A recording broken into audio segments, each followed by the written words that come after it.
అమ్మా గంగమ్మ, కృష్ణమ్మకు చెప్పమ్మా కష్టం కలిగించొద్దని, యమునకు చెప్పమ్మా సాయమునకు వెనకాడొద్దని,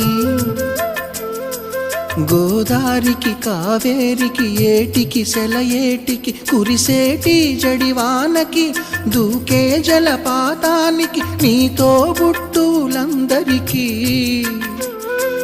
చెప్పమ్మా మా గంగమ్మ. జీవనదివిగా ఒక మోక్షనిధివిగా పండ్లు పూలు పసుపుల పారాణి రాణిగా